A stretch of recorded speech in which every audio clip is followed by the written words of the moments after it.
It has been a long time since I last did a full beginning-to-end playthrough of Sonic Unleashed.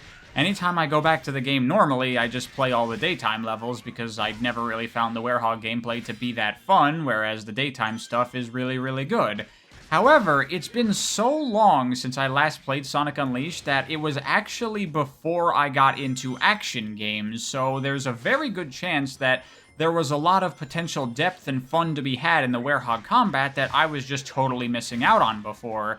But nowadays, I am a veteran of action games like Devil May Cry and Ninja Gaiden, Bayonetta, God Hand, all that kind of stuff. I love those kinds of games, and I'm pretty good at them too, if I were to give myself a bit of credit. So I was very curious to come back to Sonic Unleashed after all this time, now that I really know how to play these kinds of games, and see, is there actually some stuff to the Werehog combat? Is there actually some cool tech here that can make this game really fun? If there's anyone that's going to be able to figure this stuff out now, it's me. However, at the same time, because I love such great action games so much, I also have very high standards of what I consider to be good combat. You know, after you play some of the best out there, just decent combat really isn't that interesting or engaging to me anymore. Like, I just find it kind of boring when it doesn't have a ridiculous huge amount of crazy shit you can do, and depth and moves and blah blah. So while going into this, I was hopeful that maybe there's some hidden depth to the Werehog that I could discover and really get into. I was very doubtful that Sonic Team was going to be able to realize that, and now that I have finished a full playthrough of Sonic Unleashed and really dug into the Werehog as much as I could, it's not great. I did enjoy it a lot more than I ever did before when I was a kid, but still, it's not super good for the most part. Oh, and by the way, for anyone familiar with this game, yeah, I'm using a mod to disable the battle music in this game because it's really bad and really annoying and it plays the entire time, so you can thank me for saving your ears. Oh yeah, before we go on, one thing that's worth mentioning is that as an expert in these kinds of action games, I just automatically assumed that the Werehog would be super ridiculously insanely easy, especially for me. So I decided to put a mod onto the game that increases enemy health, damage, and aggression, and there are multiple different levels of this mod that increase these things at different values, and I just immediately went right to the highest one, which increases everything by 5 times, so 5 times as much damage, enemy health, and aggression. Which you might be thinking, oh god, Pariah ruined the game for himself, but no, actually, I was totally fine with the difficulty of this. Like I said, I am an expert in these kinds of action games. Taking a shit ton of damage and dying in just a couple of hits is absolutely nothing new for me in this type of gameplay. However, eventually I did have to turn down the mod and eventually turn it off completely because actually it doesn't work super well. Sometimes enemies will survive things that they're not supposed to and the game doesn't know what to do and then it just crashes, so you actually can't increase the enemy health that much. And then eventually I came to the conclusion that the combat isn't that great, and so extending how much you have to do it with more enemy health is just kind of making the game worse, so I eventually just totally turned off the mod. But it was an interesting experiment, and I am glad I did it. Having the difficulty much higher for most of the game definitely resulted in me having to figure out how to use the Werehog combat systems a lot more than I would have otherwise, because for the most part, you can kind of just breeze through the game normally. Which is a problem for action games for me. I do love my action games when they're insanely, ridiculously hard. And the Werehog by default being pretty easy is immediately something that's going to make it fairly boring to me. But now let's actually talk about the mechanics of Werehog combat and how it works. And honestly, there's not too much to it. You got 2 primary attack buttons, a straight attack that is generally more useful for hitting a smaller group of enemies or just a single target focus, but it does more damage, and then you have your larger AoE attacks that will hit more enemies but do less damage. And you have a lot of different combo strings you can do alternating between these 2 attack buttons. You know, X, X, Y, Y, X is, you know, a combo string. And a whole lot of stuff like that. Various different amounts of pressing X and pressing Y will get you different attack strings. Very basic action game 101 kind of stuff, and it's not really that great if you ask me. The problem I have with it is that most of these attack strings do generally the same thing, which is just damage. This is a common problem I see in a lot of action games that are very focused on strings. You have a lot of different ways you can attack the enemy, but they don't actually really do anything that different from each other, whereas games that are less focused on strings and more focused on just individual moves, usually they have a lot more variety in how those moves let you interact with the enemies, which is much better for an action game. Not to say that there's not moves that do have different functions. You have certain moves that will break enemy guards, or launch them into the air, or knock a bunch of enemies away. And, you know, that is nice, and as I said, you have different moves that will hit a single enemy with a lot of damage, or multiple enemies with less damage. You have some air strings you can do. You even have a frickin' Azuna drop straight out of Ninja Gaiden. You do have a lot of moves and strings available as the Werehog once you've fully unlocked everything. You actually do have a very wide moveset here. But as I said, for the most part, there's just a lot of overlap in terms of what these moves do. They're not really super useful in different ways. I mean, there are definitely ways to optimize your play and kill enemies more quickly and more efficiently, but to be honest, it really doesn't matter that much. Again, this is all coming from someone that has a lot of experience with action games. You know, if I compare this to Ninja Gaiden, that's a game where you need to use absolutely everything available to you just to get by, because that game is not going to hold back on you. But here, the game is so easy and lax that you really can just get through the whole thing very easily just by mashing buttons. Not that I did that, I still do try to figure out the cool stuff that you can do, but the game doesn't really push you very much. The minute differences between some attacks don't really come into play in a way that actually matters, and so it all kind of just feels arbitrary. You're just hitting the enemies and dealing damage to them until they eventually die for the most part, and occasionally you use certain specific moves in order to take advantage of a situation in one way or another, but that's a pretty minute part of the game. As far as defensive options go, you have a block that you can do, and while blocking, you can dodge in various different directions. However, the dodge has no invincibility frames on it, so in order to dodge stuff, you have to actually physically avoid the attack, so it's not super useful most of the time, especially because blocking is insanely good. You can block pretty much everything in the game without any worries. There is a little block meter that you have above everything else, those little blue pip things, but the enemies don't really do very much damage to your shield, and so you really don't have to think about that almost at all. I think my block only broke like once in my entire time with the game. And blocking is also the source of the only, like, cool, interesting piece of tech available in Sonic Unleashed Werehog Combat, which is that you can cancel absolutely anything into a block while you're standing on the ground, and you drop the block pretty quickly, which means that you can basically cancel any move to neutral at any time and immediately start doing another move, which is pretty cool. I kind of like that. It definitely opens up some options in terms of how you can use different moves in combination with each other, which is nice. That's where a lot of the fun of the gameplay started to come in, is trying to take advantage of this and really optimize stuff. But again, even then, it doesn't really matter that much because the game is so easy and a lot of your moves do the same thing. So most of the time, all you're really doing is shrinking the gap in between your attack strings. There are a couple of things you can combo together to actually create, like, cool, custom, player-made combos, but it's very, very minimal. That's just one of the inherent flaws, I think, of games that have a very heavy emphasis on strings rather than individual moves. There's not a lot of room for the player to get creative in terms of how you're gonna fight because all of your attacks are pre-baked that one has to follow after the other after the other. And then lastly, for the Werehog, you have the Unleash meter above your health, and once that hits a certain point, you can activate Unleashed mode, where you basically become invincible, and all of your moves do extra damage and are sped up. And, you know, that's a nice little thing for dealing with bigger, tougher groups of enemies and situations. Though I think turning the player completely invincible was way too much. Like, that makes it so you don't have to think whatsoever when you activate this move.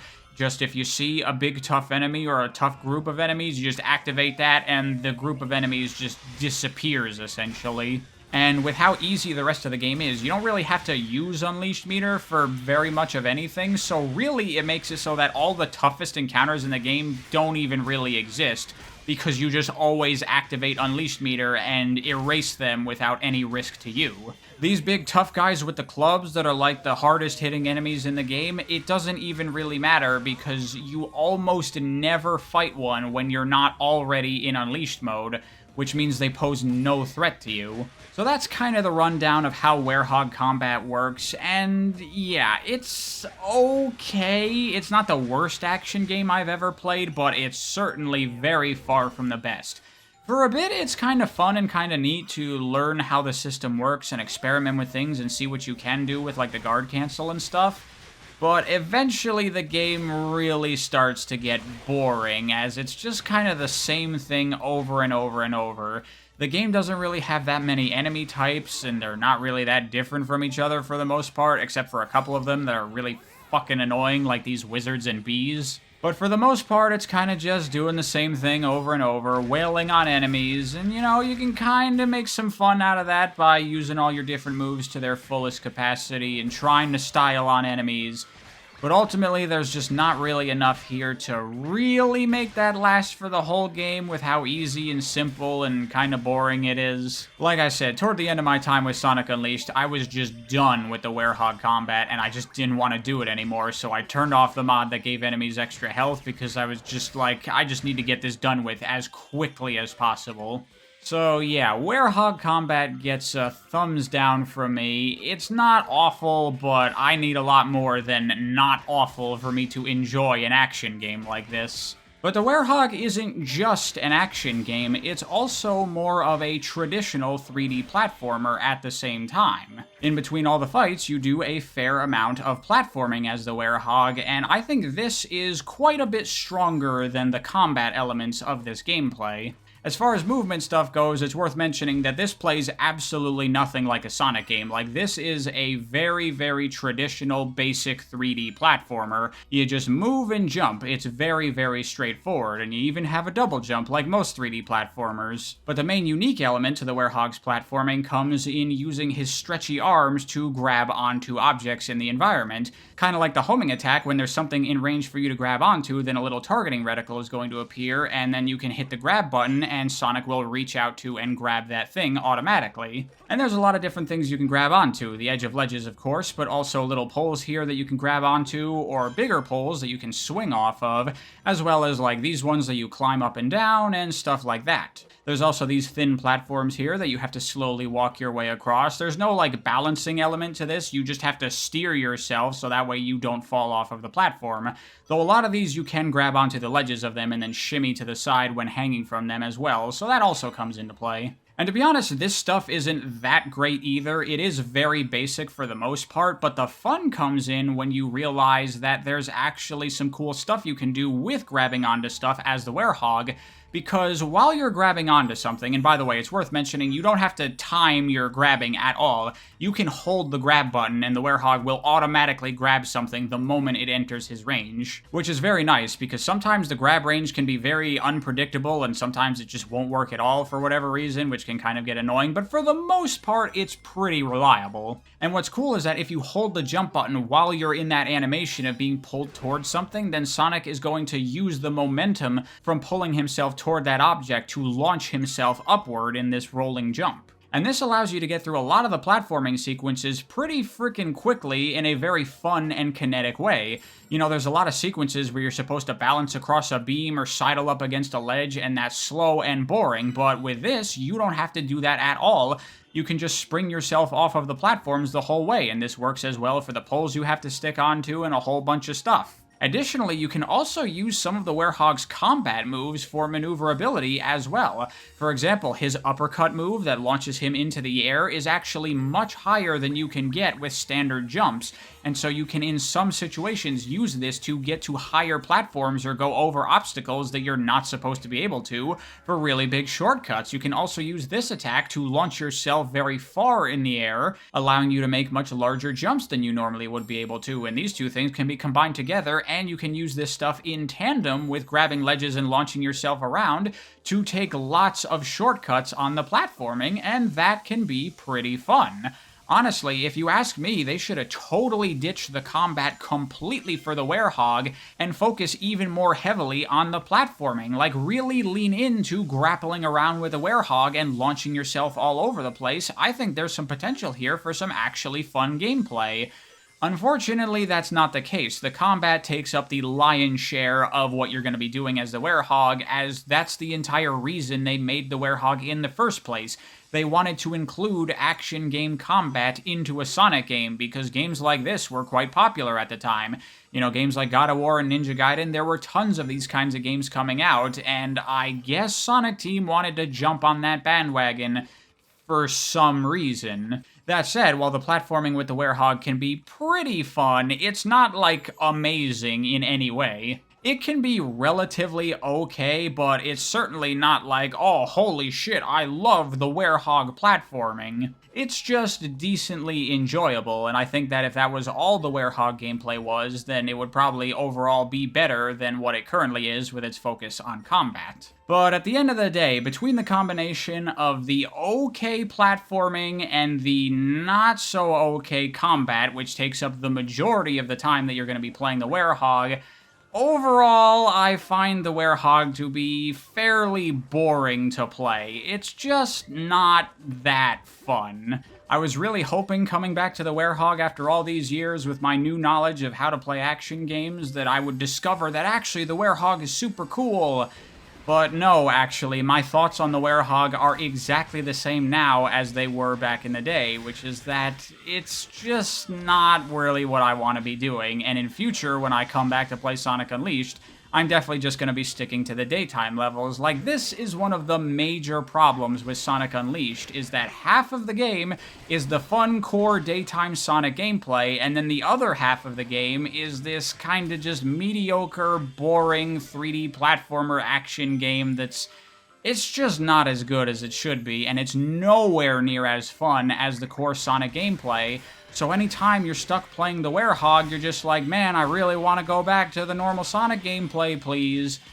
But actually, the problem is far worse than that, because I said that the game is half Sonic gameplay, half Werehog. But oh dear God, is it not. I wish it was 50-50 between daytime and nighttime gameplay, but it's not even close to that. I actually checked the playtimes of all of the main daytime levels and all of the main nighttime levels and compared them to see what the playtime ended up being. Because the daytime Sonic levels are all like 5 minutes or less, but these Werehog levels can take a long time, and tallying it all up together, I beat all of the daytime main Sonic levels in about a half hour, and I beat all of the Werehog levels in 2.5 hours. That means that the daytime Sonic gameplay comprises only 1/6 of the gameplay time you're going to be doing in Sonic Unleashed. Yes, I was using a mod that gave the enemies more health, and so that did extend the amount of playtime I was having in the nighttime, but that also is fairly representative of what a new first-time player is going to be doing on their first time playing Sonic Unleashed, because they're not going to be able to get through these Werehog levels as easily and quickly as I can, for the most part. So generally, that is pretty accurate to what the average first-time player's experience with this game is going to be. And it's awful. Most of this game is Werehog. Like, really, if you want to look at the ratio, this isn't even really a Sonic game. The Sonic game part of this game is like the side mode that you get to do occasionally. This is the core gameplay of this game. This is the default form of gameplay that you're going to be doing for the vast majority of your playtime. And it's awful. Why would they do this? It's so bad. One thing that's often said that I feel is very believable is because Sonic is so ridiculously fast in the daytime gameplay, it's probably really time-consuming for the game development to make these levels because they have to be so ridiculously gigantic just to squeeze out a couple of minutes of playtime. Whereas with the Werehog, because it's a much slower game and you spend a lot of it doing combat in the same place, then you're going to be able to crank a lot more hours out of the same amount of assets. So it's very likely from a game development perspective that it probably was 50-50 of them working on daytime levels and nighttime levels, but because the Werehog is so much slower and takes so much longer, the vast majority of the playtime ends up being leaning toward this style of gameplay. And it's just agony. It's actually kind of miserable because this gameplay is so boring and you just want to get back to the fun daytime gameplay that's really enjoyable. This is the problem I talked about in Sonic Adventure 2 tenfold over, where if you have different gameplay styles that you force the player to switch back and forth between, if a player doesn't like one of those gameplay styles, then all they're going to be doing is waiting until they can get back to the fun part of the game.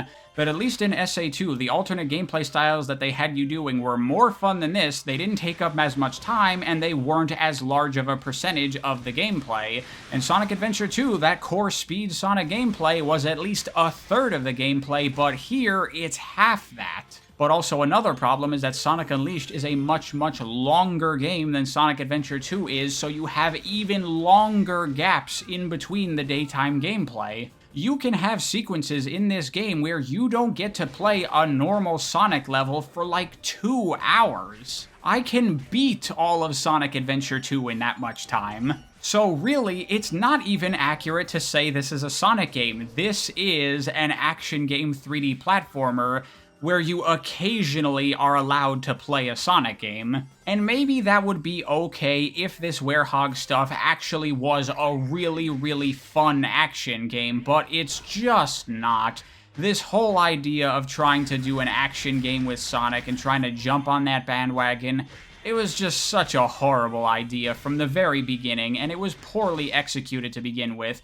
No one wants to be doing this when they play a Sonic game. They want to play a Sonic game. I don't know what was up with Sonic Team throughout the 2000s and experimenting with so much alternate gameplay that's not Sonic. Like, do they not have confidence in a Sonic game being able to stand on its own 2 feet? Because all of the most well-received Sonic games are ones where all you do is the core Sonic gameplay. Yeah, the classics had special stages, but 95% of the gameplay in those is just a Sonic game. Same goes for the Advanced Trilogy and the first Sonic Rush, but even that started to get affected by it, because Rush Adventure, they're like, gotta shove in all this pointless sailing minigame stuff. It's just like, can't you just make a Sonic game that's just a Sonic game? That's what people want. Every single time they have experimented with some sort of alternative gameplay, it has never been as good as the core Sonic gameplay, and Sonic Unleashed is no exception to that. In fact, it might be the worst example of it in the entire series. And as if that wasn't bad enough, they also wanted to ruin the game in another way, because this isn't like most Sonic games where you just play through the levels and then you unlock the next level and you play it and you just keep playing levels until you beat the game.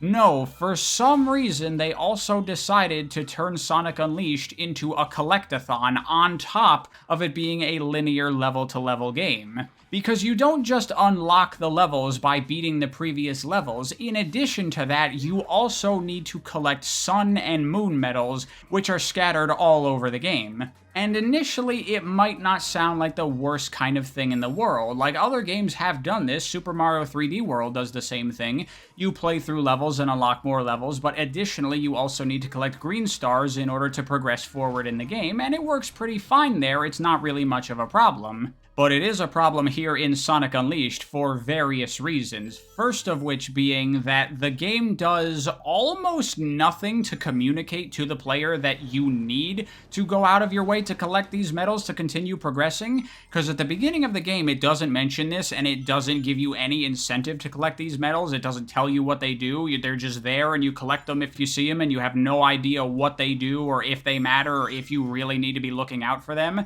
So you're just playing through the game, doing level after level, no problems, everything's good, until eventually you're gonna hit a point where you hit a dead end and the game's gonna say, oh, you don't have enough medals, go collect some more. And so you're gonna have to replay levels and search for them, or go around in the hub worlds, or do side missions or something. Just do stuff in order to collect more medals.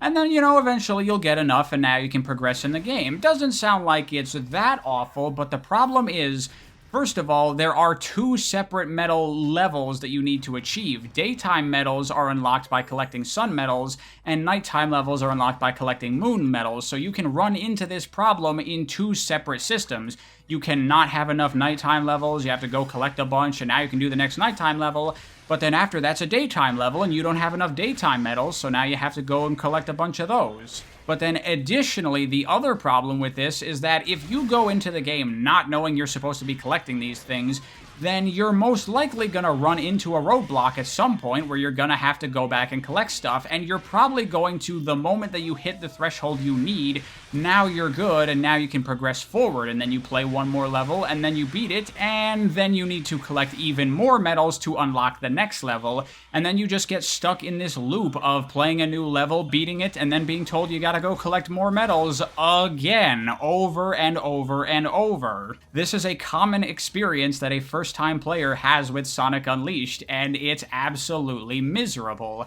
However, if you go into the game already knowing that you have to go out of your way to collect as many medals as possible, then it's really not a problem at all. As long as you play through the game and be thorough and stay vigilant, then you're pretty much always going to have enough medals to just keep progressing forward.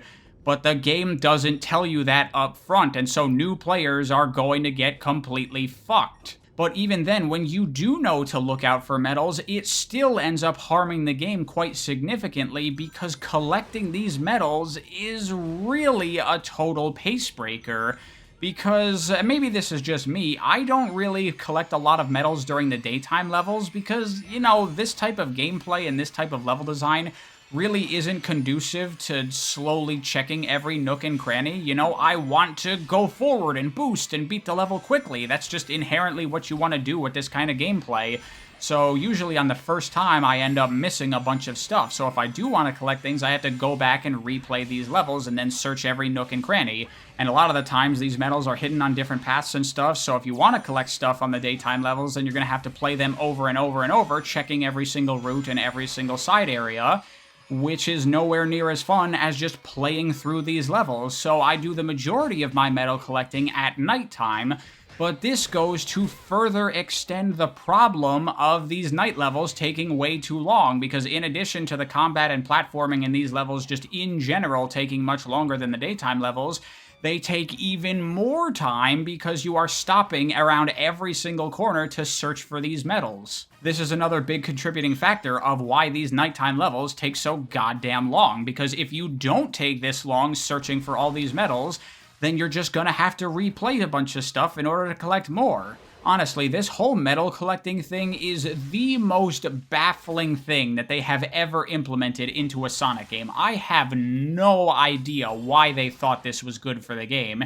It just harms it. That's all it does. It just makes the game worse in one way or another, or multiple ways. And the lackluster Werehog gameplay combined with the fact that you have to stop and search for these medals over and over and over and take so much time doing it, this is the reason that Sonic Unleashed has such a mixed reception, because the game sucks. The game, for the most part, is boring, not fun, tedious, it takes way too long. There are so many problems here, but at the same time, that daytime Sonic gameplay is just so goddamn fun, and if you can put up with all the Werehog crap and all the medal collecting, there is fun gameplay to be had here. It's the exact same problem that so many previous 3D Sonic games had. There's good parts in the game that are really fun, but inevitably, every single game, they fuck up something. They include something that ruins the game in one way or another.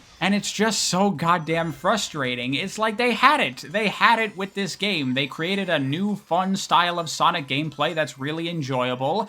This could have totally been it. If the game was just this, then it would have been a really fun Sonic game that I would have just said overall is really enjoyable. But no, this is a Sonic Team game. We can't have that. We have to shove in something that ruins the game and stretches out playtime and has non-Sonic gameplay that nobody wants to be doing. That's just the Sonic Team way, I guess. It's baffling that they keep on making this same mistake over and over and over again. It's no wonder that Sonic Team's reputation completely fell apart during the 2000s because they constantly fucked up solid games with so much stupid crap. If you ask me, the biggest problem that Sonic Team has faced over the decades has by far been The inclusion of just stupid ideas that should not be in the game, and the game is worse off because of these things. Whoever was making the decisions of what these games should be and what we should put in them, I have no idea what on earth they were thinking. Who's to blame here? The head of Sonic Team, the director of the game, some Sega executive telling them to shove action game gameplay into this Sonic game? We don't know, we're not sure. All we get is the end product, and the end product so many times is just baffling. Like with this game, someone somewhere had the idea of let's turn Sonic into an action game like God of War. That's a really stupid idea, and you shouldn't do that, just like putting guns in Shadow the Hedgehog. But then the more baffling part is that someone else approved that idea and said, yeah, let's do that. What on earth are these people thinking? What are you doing? Like, I feel like if I was in the meeting room with these people at this time and they were talking about doing this stuff, I feel like if I raised my hand and said, how about instead we just make a Sonic game, they'd all, like, give me weird looks and go, what are you talking about? We can't just make this Sonic game a Sonic game. We have to put some weird, stupid bullshit in the game, obviously. And it's not just the fundamental idea of having this non-standard Sonic gameplay in the game. I mean, I don't think you should do that. I would like a Sonic game that's just a Sonic game. But the proof is also in the pudding, because every single time they've attempted it, they've messed it up.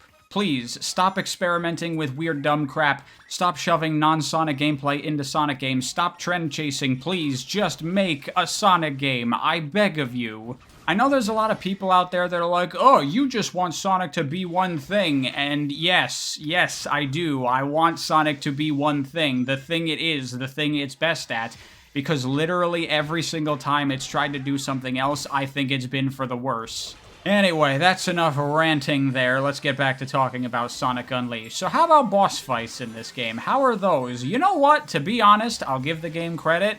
They're not terrible. They're actually pretty okay, especially by Sonic standards.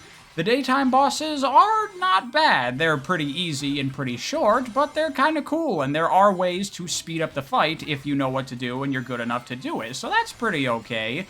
They're all very similar and very repetitive and extremely basic, but not too bad. And you know, the Werehog, at the very least, this finally is like something that is conducive to having boss fights, because it's actually a combat game. And they're not awful. They're actually pretty alright. I would say they're better than the daytime bosses for the most part. Again, they're not great, but they're not bad. I don't really mind the bosses in this game too much.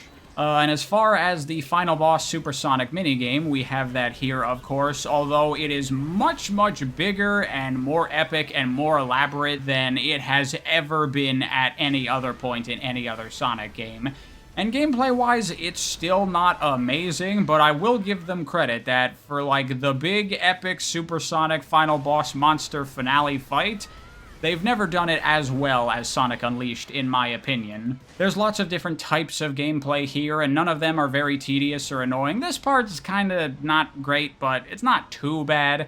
And there's even some parts where you have some traditional normal Sonic gameplay in, like, micro-sized levels, which is kinda cool. The whole thing with these fights is that they're really supposed to be spectacle over substance, which is my problem with them.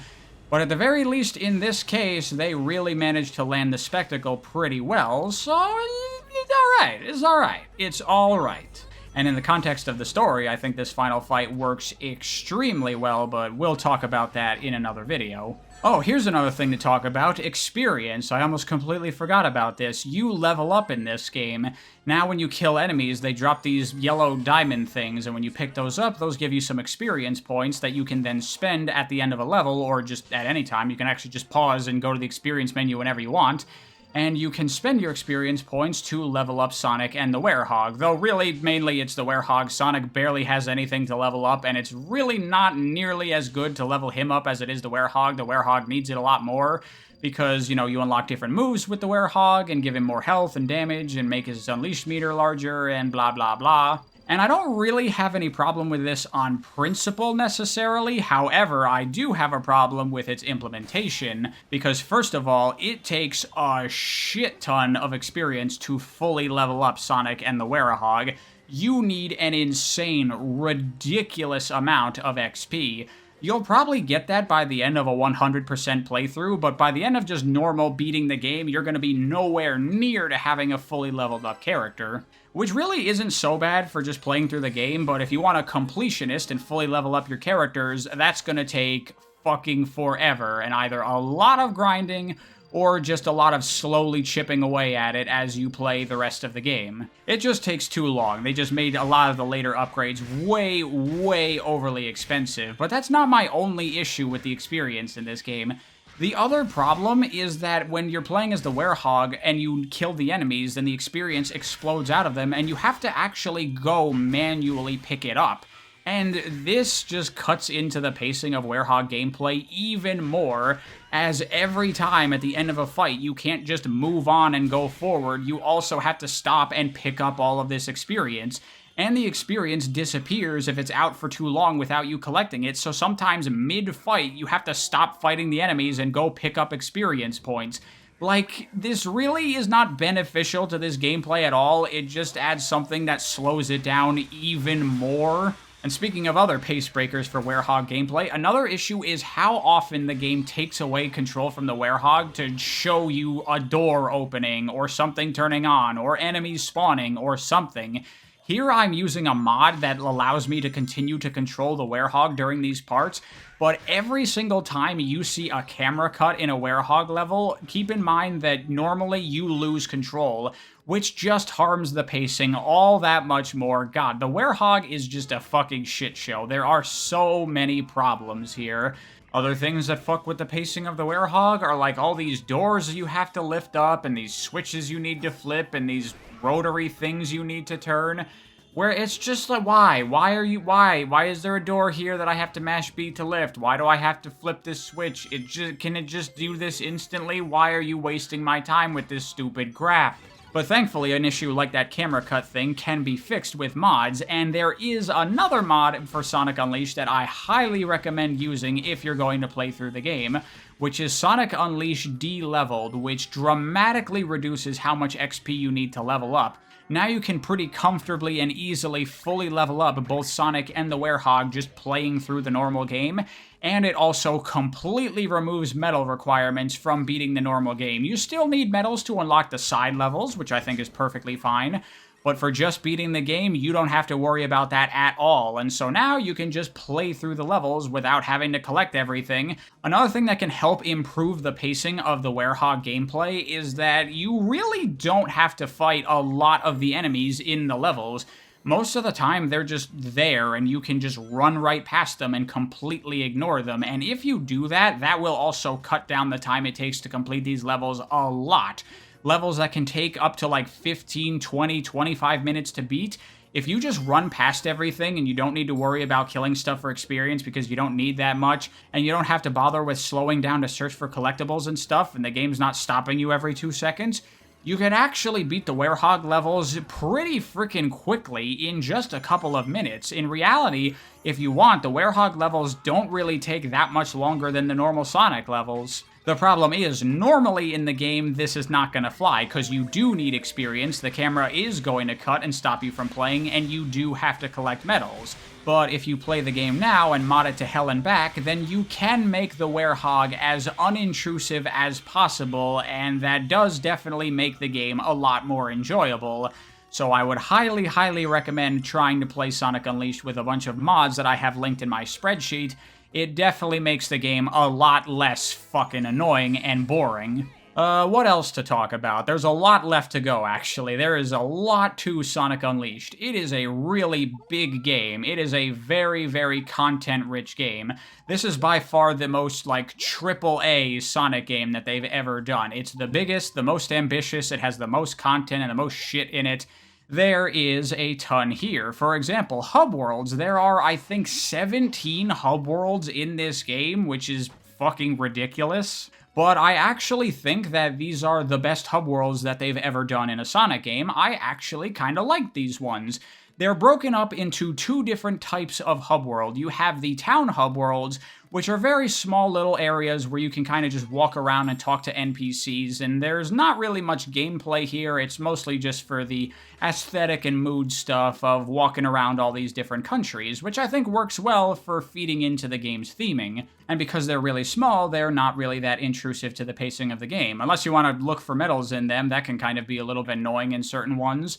But they're not too bad, and I like the mood and feel of them, so these are okay. And then you have the kind of action hub worlds where you find all the level entrances, and these are similarly small, but instead they're more gameplay focused. You actually have like little platforming challenges to do to get to the different level entrances, which is cool. I prefer that to like the Sonic Adventure or Sonic 06 hub worlds where you just walk from place to place.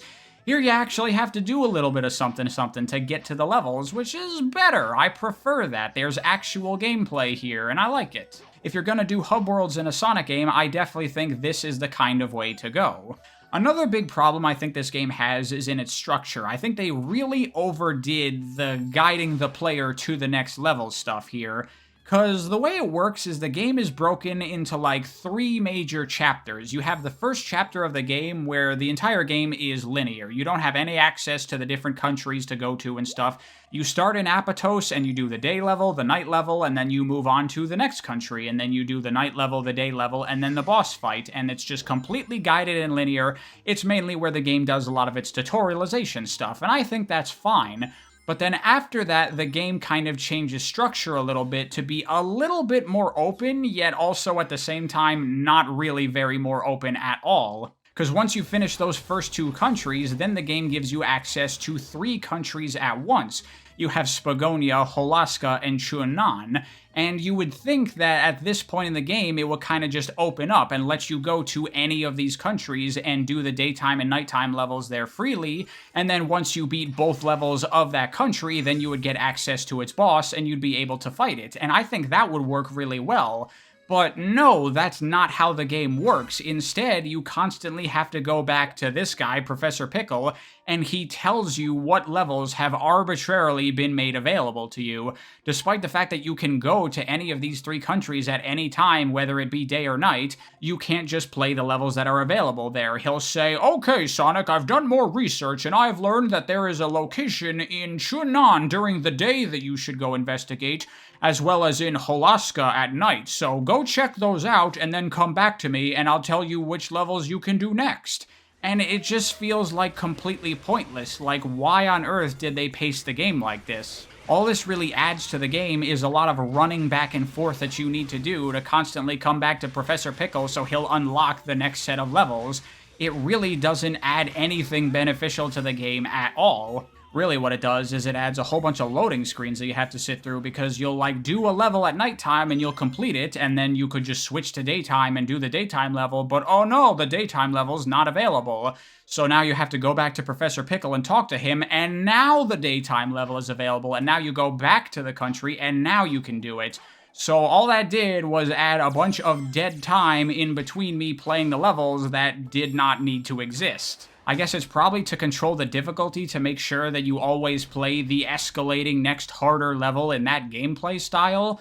But to be honest, the levels are generally very similar in difficulty in each of these sections of the game. Like, these 3 countries, their difficulty's all pretty much the same. So it's really not that much of a problem to just let the player do it in any order, and I think the game would just be better that way. And then again, the 3rd chapter of the game does the same thing. You get access to 3 different countries, but instead of just being able to go to any of those levels freely, you have to constantly check back with Professor Pickle, so he tells you what levels you're now allowed to do for no reason. It's just a very bizarre structure that really adds a lot of padding to the game without anything of benefit. It's not good. Just another one of this game's many, many problems. I guess now would be an okay time to talk about Eggmanland, the final level of the game, which I am of 2 minds about. On one hand, I kind of like Eggmanland because it is quite a step up in difficulty than all of the previous levels. Like, a lot. You know, there's a relatively smooth difficulty curve for the most part throughout the game, but then you get to Eggmanland, and it just suddenly spikes up in difficulty a lot. And I'm sure a lot of people don't like this. I've heard very many things about how infamous Eggmanland is. It's like the hardest level in any Sonic game, at least not counting the DLC in this game. But to be honest, I kind of like that. I like when a game like really jumps up in difficulty toward the end. It's a very cool feeling to me that it's like, oh shit, we're toward the end now, things are getting serious. You know, it's like with Mega Man games, you get to Wily's Castle and things really step up quite a bit. I think that's a pretty cool thing to do with a game. So I'm really not bothered by the difficulty of Eggmanland whatsoever. I quite like it. The problem I have with Eggmanland, as you can guess if you're familiar with this game, is that they did the Cannon's Core thing from Sonic Adventure 2, where we incorporate both playstyles into the level, because there is not Eggmanland Day and Eggmanland Night. There is just a single Eggmanland level where you switch back and forth multiple times between Sonic and the Werehog. And, you know, on paper, that would be a cool idea if players enjoyed both of these gameplay styles, but I certainly do not.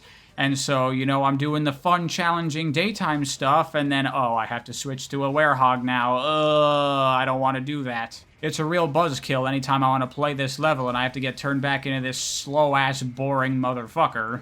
Another thing worth noting about Eggmanland is that this level is fucking long. It is ridiculously long. For a first-time player, it is not at all uncommon that it will take them an hour to beat this level, which is absurd.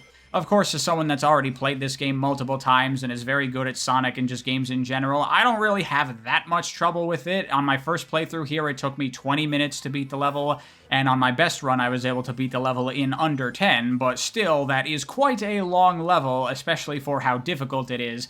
I don't at all blame anyone for not liking it, but personally, the difficulty and length is not a problem for me. The problem is this fucker. The fact that I have to play as him just makes me not want to play this level. Like, it's not one I often come back to just to do runs of it for fun, like I do with all the other daytime levels. What next to talk about? I guess a brief mention of these, plane levels here, kind of reminiscent of Sky Chase from Sonic Adventure, although these are just straight-up QTE sequences. That's all they are. Just buttons appear on the screen, and you press the buttons. They're not at all difficult, and so these are pretty boring. But there's only 2 of them in the whole game, and they're not that long, so, I mean, it's not good. These shouldn't be in the game. I still don't enjoy them, but eh. At least you have to actually play them, unlike the Sky Chase levels in Sonic Adventure. That's something, I guess. Let's see. Other stuff to talk about, because there's just so much crap in this game. Side missions. So in those hub worlds, with all the NPCs you can talk to and stuff, a lot of them will have side quests for you to take on. And these are not very good. Most of these just take existing levels and they take a small slice of them and rearrange the level design and give you some kind of challenge that you have to do. And they're just kind of boring and not really that fun. And there is a shit ton of these things to do. There are so many of them, but honestly, they're really not worth doing if you ask me, so don't even bother. I guess next we can talk about getting the S ranks in the game. Getting the S ranks during the daytime levels, I have no problem with. They're kind of very similar to the Sonic Rush levels, where for the most part, you're just gonna get them by playing through the game quickly, so you can just time attack it. And it's actually worth mentioning that this game has some fairly strict S ranks, which I like. They are far from free, and a good number of these daytime levels you're gonna have to get pretty fucking good at to get the S rank. Unfortunately, the DLC levels are much more forgiving, as they're already hard as balls to begin with, so I guess they were like, let's take it a little bit easy on them with getting the S ranks. But I think overall, Sonic Unleashed, as far as the daytime levels is concerned, has the best S rank system in the whole series. The nighttime levels, on the other hand, are very fucking annoying to do for the S ranks, because you have to get as many points as possible, which generally boils down to having to do these special finishing moves on basically everything, because you get a point bonus for doing that. And these are a lot of just doing QTEs over and over and over, and it just bogs down the pacing of Werehog gameplay even more! It's far more fun to just fight the enemies manually, but you get a much better point bonus for doing all of these finishing moves, and so it really becomes get every single enemy down to half health so that way you can do the finishing move and then do a QTE sequence to finish them off. So in addition to all the problems with Werehog gameplay, it also is just an endless stream of constant QTEs. because this gameplay didn't have enough goddamn problems. And yeah, if you haven't noticed at this point, you can totally cheat the QTEs by pausing the game to give yourself as much time as you need to see what button you have to press. So, whoops on the game developer's part, but I guess it makes the game easier, so you might as well use it. And there's a lot of QTEs in this game. I've already talked about how the daytime gameplay is kind of basically just a bunch of QTEs, but there are also just actual QTEs here, which, I mean, I guess whatever. It's not that different from the normal gameplay for the most part, but I'd still prefer not to have these here. So yeah, getting the nighttime S ranks is a giant annoying pain in the ass, and I did not at all bother to do it. Fuck that. I got all the daytime S ranks, and that was really fun. I even did Eggmanland, and I had no problems with that. But the nighttime stuff, no thanks. And I think lastly, all that's left to talk about is the hot dog missions, which are pretty infamous in this game, particularly the ones for Eggmanland. What the hot dog missions are is they are challenges for you to complete on all of the main levels of the game. There are different challenges available depending on whether it's a daytime level or a nighttime level, like completing the level in a certain amount of time, or completing the level with a certain amount of Wumpa Fruit, and things like that. But also, on top of all of these challenges, you also have to beat these levels without dying at all, which is an additional challenge on top of whatever one you have to do. And there are a couple of major problems with these hot dog missions for me, which is that, first of all, a lot of these challenges are things that you're just naturally going to do by playing the levels. Like, if you get an S rank, then you've already basically completed most of these challenges already, but you still just have to arbitrarily do it just because you have to complete the challenges. And every challenge has 3 levels to it that you have to do separately, one at a time. And so what this boils down to is you have to play all of the main levels in the game 9 times each for every daytime level and 6 times each for every nighttime level. And just, no, there's no fucking way I'm gonna do that. The only reward you get for these missions are these hot dogs that you can eat, which give you some experience points, which is nice. Like, that's a thing in the game. You can buy food and stuff and use that to gain experience quickly. But it's so fucking not worth it that I don't give a fuck. Especially for the nighttime hot dog missions. Hell no, I'm not fucking playing these goddamn boring levels 6 times in a row. Fuck that. And as far as the Eggmanland hot dog mission goes, the only thing there is to complete it in under a certain amount of time, but the real challenge there is beating the level without dying because it's such a long and difficult level. But again, I've already done it. I beat the level in 10 minutes in my S rank run without dying, so I've already completed all of these challenges. I'm not doing it just for the sake of doing it. This is a really shitty and annoying way to do challenges in a game, and so many games do this. I don't understand it, where it's like, complete the level, now do it with this challenge that is no different than what you just did, but do it again anyway for no reason, and then do it again for no reason, but now the challenge is a little bit more strict, even though you've already beaten this new stricter time the first time you did the level. Like, why do games do this? Is it just to pad out time? It's probably just to pad out time. Like, this would be so much better if the challenges were just, like, passive things that existed in the background, and if you completed them, then they just unlocked any time you played the level. But no, that's not how it works for no reason. So you can do the hot dog missions if you want, if you feel like playing these levels a billion goddamn times, but I'll pass. Oh yeah, I guess one final thing to talk about for 100%ing Sonic Unleashed would be all of the collectibles in the game, because holy fuck are there so many goddamn collectibles. Not only are there the Sun and Moon medals, but there's also a bunch of stuff to unlock, like music and concept art and movies in the game that you can watch. And, oh my god, there's so fucking many. There's literally hundreds of collectibles in this game all over the place. In the main levels, in the side levels, in the hub worlds, in the town missions. It's all fucking over the place. There is no way in fuck I'm collecting all this shit. God damn. Fuck that. I know earlier in this series I was like 100%ing every single Sonic game, but quite frankly, I got better shit to do with my life than this. This shit is boring, and it sucks, and it's not fun in almost every single one of these fucking Sonic games. I'm not gonna fucking 100% a game if it's not enjoyable, so fuck it. That's Sonic Unleashed. It is a very, very troubled game. Like, there is some incredibly fun Sonic gameplay here for sure, but along with that, you get a giant helping of boring gameplay that dramatically overtakes the playtime of the game, a troubled structure that causes even more tedium and issues, unfun combat, and a very, very shitty 100% experience. With mods and just not giving a fuck about a lot of this side stuff, you can definitely make the game a lot more enjoyable. But still, at the end of the day, when you look at the game overall, it is so flawed. It has so many things in it that are just not good, not fun. It's just awful, man, to be honest. Overall, I think Sonic Unleashed is probably, honestly, one of the worst Sonic games so far. Like, the ratio of fun to not fun in this game is worse than it's ever been. There's so much content in this game, and so little of it is actually worth playing. Of course this game has a very divisive reception to it. Fucking play this game, and you're gonna have a horrible, horrible time. But once it's all said and done, and you have the ability to just play daytime levels freely, then the game can be really, really fun. By far, my best time with Sonic Unleashed was after I had beaten the game and done everything I wanted to do, and then I was just time attacking the daytime levels, and I spent a bunch of hours just playing them, having a blast. This is why so many Sonic games get their mixed reception, because you get the good, but you also get the bad.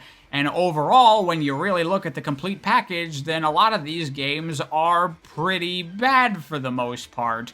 But then there is the good part, and it's like, oh, are you willing to put up with the bad parts to get the good part? Maybe you don't even care about the bad parts, and you only play the good part anytime you come back to the game, and so you have a very positive feeling toward the game.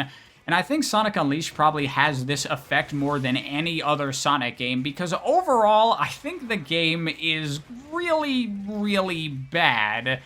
Yet at the same time, it's one of my favorite Sonic games, go figure. You know, there's a big difference between whether or not I think a game is good and whether or not I enjoy a game. Like I said at the beginning of this video, anytime I come back to Sonic Unleashed, I just play the daytime levels, and that version of Sonic Unleashed is fantastic, and honestly, my recommendation would be if you want to play this game, maybe just download a completed save file and just play all the daytime levels and call it a day there. You're probably better off that way. The story definitely does help to alleviate all of the suffering you have to go through to play this game, but I don't know if it's really worth it. Maybe just watch all the cutscenes online or something. Thank you for watching, hope you enjoyed. I'll see you next time.